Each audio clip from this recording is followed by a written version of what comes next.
माझ्या खिशामध्ये हा पेन आहे, मी मुंबईहून घेतलाय हा पेन. हा पेन 100 रुपयाचा पेन आहे.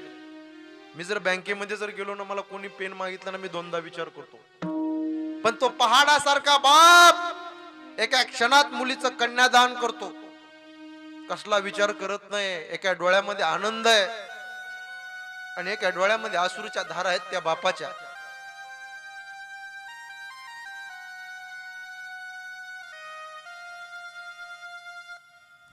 आज या ठिकाणी एवढा जनसमुदाय उपस्थित आहे. सगळ्यांना हात जोडून पोट तिडकीनं माझी विनंती आहे. कीर्तनाला बऱ्याच मुली या ठिकाणी उपस्थित आहे, बरेच तरुण मुलं या ठिकाणी उपस्थित आहे. बालवृद्ध सगळ्यांना पोट तिडकीनं हात जोडून विनंती आहे. मायबाप, मुलींनो, तुमचा बाप लहानपणापासून तळहाताच्या फोडाप्रमाणे तुम्हाला सांभाळतो. हाडाचे काढ केले, रक्ताचं पाणी केलं, नेत्राचा दिवा केला, हाताचा पाळणा केला त्या बापाने.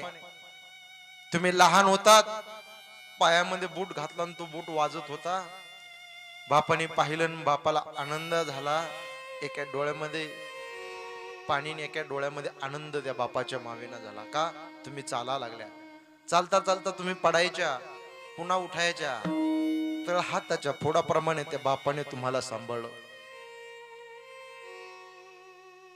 मुलीचा सगळ्यात जास्त जीव बापामध्ये असतो आणि बापाचा सगळ्यात जास्त जीव मुलीमध्ये असतो. मुलगी बापाचं काळीज असते, काळीज. हात जोडून विनंती मुलींना तुम्हाला,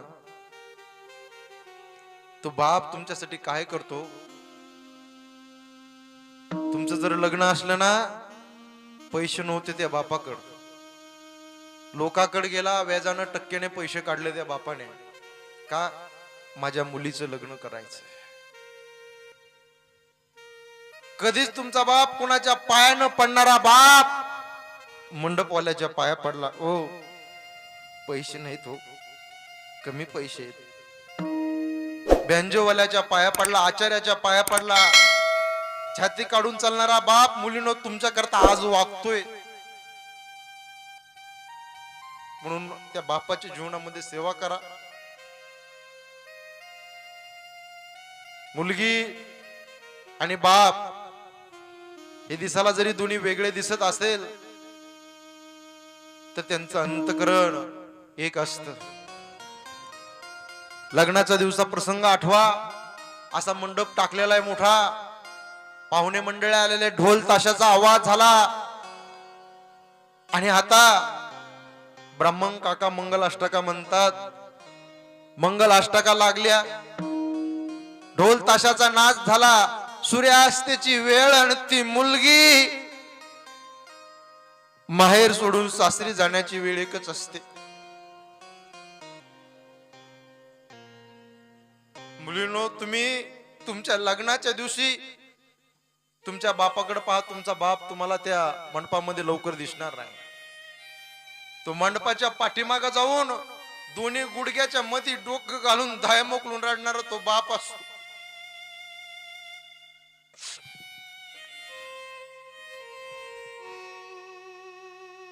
दुसऱ्या दिवशी लोकांनी विचारलंच होतं, तुम्ही एवढ्या थाटामाटात मुलीचं लग्न केलं.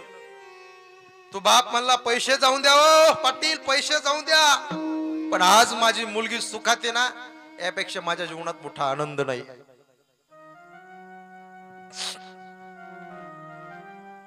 तुम्ही मामाच्या गळ्यामध्ये जाऊन धाय मोकलून रडलात, मामीच्या गळ्यामध्ये जाऊन धाय मोकलून रडलात, काकाच्या गळ्यामध्ये जाऊन धाय मोकलून रडलात, आत्याच्या गळ्यामध्ये जाऊन धाय मोकलून रडलात, भावाच्या गळ्यामध्ये धाय मोकलून रडलात, आईकडे गेलात, थोडे डबडबले तुमचे.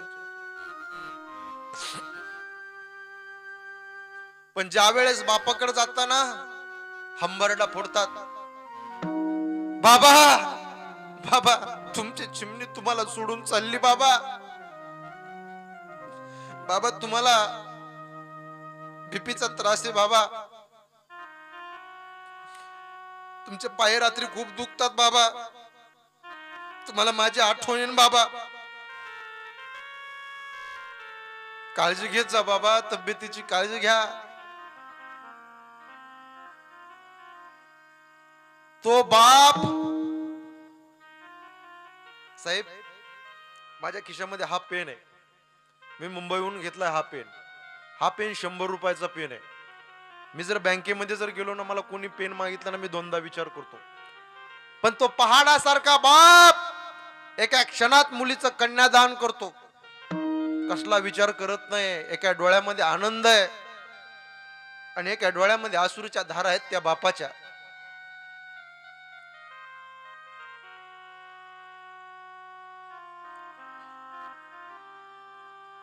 मुलगी दिवाळीच्या सणाला घरी आली, बाळ्याने कशी साडी घेतली ना, ती आवडतच नव्हती. बाप पै पै पै पैसे गोळा करायचा आणि पुन्हा जाताना मुलीच्या हातात द्यायचा, नवी साडी घ्यायचा. बाई घे, कारण बापाला माहित आहे मुलगी परक्याचं धन आहे. आज आपल्यापाशी आहे, उद्या ती नंदाला जाणार आहे.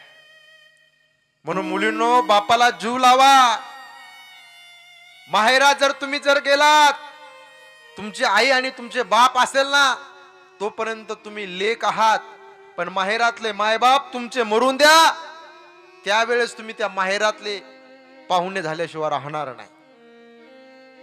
मायबाप गेल्यानंतर हक्काचा उमरा चपला सोडण्याचा निघून जातो, वजा होतो तुमच्या जीवनातून. म्हणून मुलींनो, आपल्या बापाची काळजी घ्या. बापाला कधी दुखवू नका, आपल्या आईला कधी दुखवू नका. आळंदी पंढरपूरची वारी करा, गळ्यामध्ये पवित्र तुळशीची माळा घाला